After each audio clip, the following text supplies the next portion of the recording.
Anesthesia for the soul. It all started with boredom. This is what led him to delve into the paralyzing highs that he spent the rest of his waking hours relentlessly chasing. He always caught them, consumed them. Of course, in reality they actually consumed him. It didn't change anything. He was still sentenced to serve life in this prison of tedium. A side effect of his existence, and a vicious cycle that only has one inevitable and equally vicious end. It was his first true love, and sometimes he thought it might be the only real one. It started how any love usually starts. He innocently flirted with it until before he knew it he had fallen for it completely. That is the point where it is too late to turn back. The foundations have already been built. Any separation from this point on would only lead to unbearable anguish and an exacerbated desire for what he now desperately needed, but it did not need him.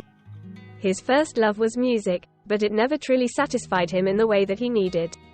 It wasn't capable of filling the void within him that was crying out for something he couldn't express. Something that the world seemingly couldn't provide, until now. His true love exists in many forms. Liquids that without moderation have the power to destroy a grown man, pills that could be mistaken for candy only with ingredients more sinister than sugar. These things have an ugly appearance to most people, demons to many, but to him they were beautiful. They represented an escape from the monotony of life as he suffered it. A respite from the existential dread he was brimming with. His true love never judged him. Its only motive was to engulf him in pleasure, unconditionally. It didn't matter how they looked to him or how they tasted, it was the way they made him feel that captured his heart. Or maybe more accurately his mind. He was self-medicating with this one-sided romance to protect himself from the inescapable anxieties of life. He spent most of his days surrounded by people. Other musicians, creatives from every walk of life, but even in a room filled with people he was haunted by an unending loneliness. A feeling of being so completely alone that it simultaneously terrified him and physically pained him. He ached for something. He needed something to numb the pain. Anesthesia for the soul. The music wasn't enough. He was talented though. He wrote songs that could touch parts of a stranger's soul in ways that only songs can. He performed them with such obvious passion that it could send a chill down a person's spine. Admittedly, he did not possess the greatest voice, but his courage and honesty when he opened his mouth was unrivaled by even the greatest singers. The first time his inexperienced fingers touched the pristine black and white keys of a piano, it felt euphoric to him. It opened up to him a new realm of possibilities, dimensions of creativity and expression to be explored.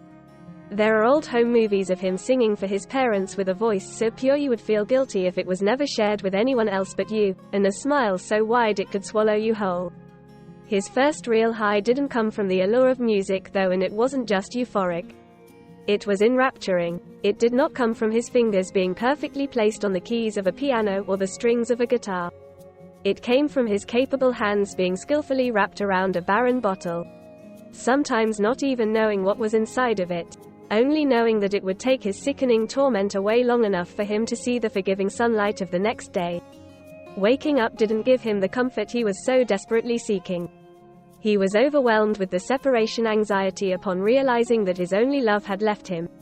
Alone. Not to worry, usually it was only an arm's reach away on the bedside table. 1 or 2 generous swigs and slowly it returns. A tender embrace filled with warmth. He is completely infatuated. This was a love that only he had the power to end before it ended him. His closest friends, his family, they were all as perfectly helpless as he was to this unruly romance. His mother, who birthed him, nurtured him, and watched him grow into the beautiful being who brought joy and calm to the world through the music that emanated from him. She is now restless and replete with questions. Why wasn't my love enough for him? She asks herself sorrowfully, her spirit utterly defeated, her heart beyond broken.